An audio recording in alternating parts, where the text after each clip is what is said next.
So in the new budget, the Pentagon is asking for a lot of money, $773 billion. But some lawmakers say this is too low, and last week they proposed adding as much as 90 to 100 billion more. The claim is that the extra money is needed because of inflation. Now, there's no question that inflation is raising costs across the country, but we've also seen big companies taking advantage of inflation to jack up prices and to pad their profit margins. That is a particular problem in industries with lots of consolidation. The defense industry, which had 51 major companies competing for defense contracts 30 years ago, today has 5. That is concentration.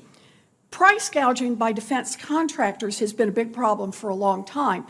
Inspector General reports have found that defense contractors charge DoD $71 for a pin that should have cost less than a nickel, and $80 for a drain pipe segment that should have cost $1.41. And CEOs are already bragging to their investors that profits will be even higher this year. That kind of profiteering wastes taxpayer dollars and it hurts military readiness.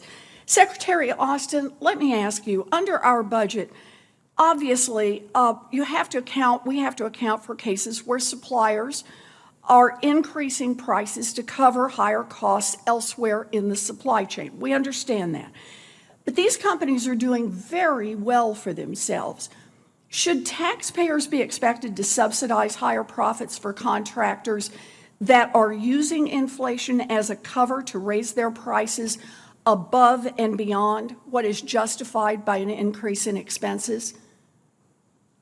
Short answer, Senator, is no. And you have my commitment and the commitment of my entire team that we're going to do everything within our power to make sure that we're managing contracts and monitoring behavior so that we enable the people of the United States of America to get best value for its investments. Good. I very much appreciate that, Secretary Austin. You know, one of the things that defense contractors love to do when they're flush with extra cash, courtesy of the taxpayers, is to use it to goose their stock prices.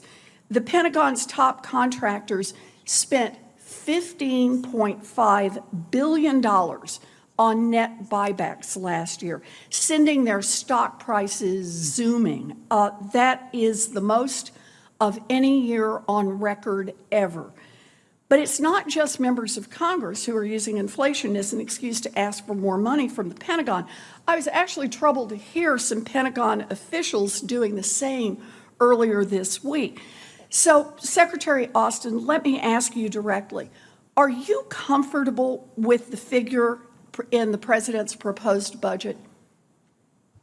I am comfortable, and here's why, Senator. You may have heard me say earlier that we went through great pains we developed a national defense strategy, and we knew that our budget would have to match that strategy.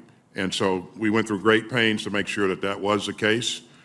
This is a robust budget, and I think it allows us to get the capabilities that we need to support our operational concepts. Okay, and you are good on this number without adding another $90 or $100 billion to it? We certainly want to have the buying power to get the things that we need, but yeah, this budget gives us what we need to get the operational capabilities. Okay, look, I think that $773 billion for the Pentagon is already way too high. But the notion that we need to increase the total by another $100 billion or $400 billion every year just invites defense contractors to pick taxpayers' pockets.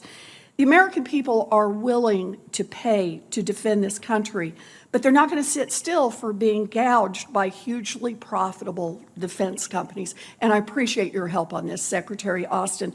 I am almost out of time, but Mr. McCord, I want to remind you that you owe this committee a backlog of several years of reports on the European Deterrence Initiative. Do I have your word we're going to get that done soon?